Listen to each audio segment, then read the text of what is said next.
Crisis Management Center in Malaysia. Nordin, give us some of your thoughts as you've watched this disaster and its aftermath evolve.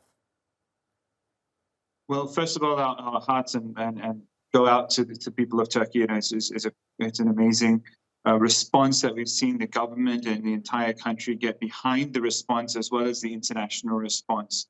So one of the things that we are also looking at is how the information is now starting to flow on social media. Of course, it's been something that has been discussed quite recently. Of course, with what happened with Twitter.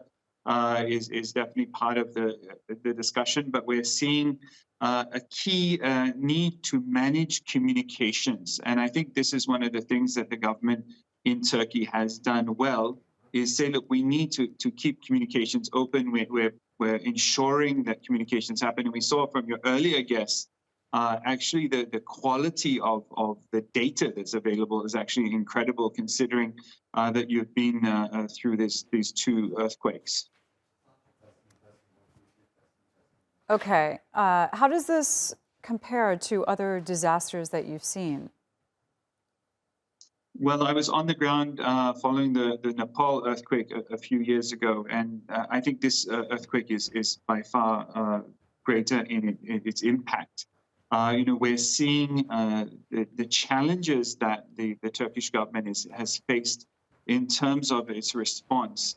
But at the same time, we're seeing an excellent response in terms of Turkish international relations has really come to the forefront here and ensured that as much aid has been able to flow back into the country as quickly as possible. And I think that goes in part to the president's ability to get on the phone and speak to a lot of the different partners around the world. And at the same time, the director of communications, we understand, are pushing the communications out there as much as possible to international agencies, the NGOs, even different corporate sectors who are starting to donate and be part of this crisis response. You know, this is going to be a long-term operation lasting into years. How do you see the fabric of this area changing? This is a very important question, and when we look at the fabric of the area, Turkey as a nation is sitting between two very large conflicts regionally. That's also impacted the way the response has been able to happen. At the same time, Turkish government has continued to promise that they will rebuild and continue that journey of rebuilding. Will take years, like what you said. It's not going to happen overnight. We are now dealing with a lot of people in a sense. What we talk about at the Crisis Management Center is in the grief cycle, and when you're in that grief cycle, it becomes difficult to be motivated and be part of that. But then you see a lot of external forces trying to in a sense, jump on the communications bandwagon.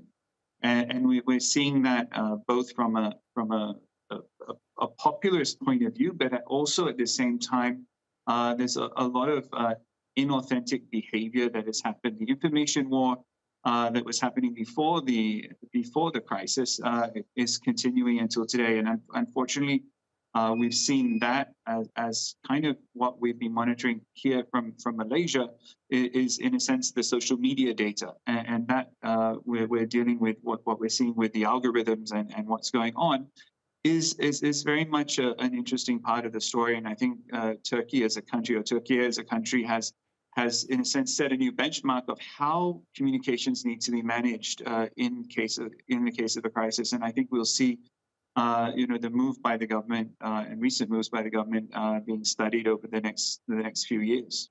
Yeah, they absolutely will be looked at closely. Thank you very much.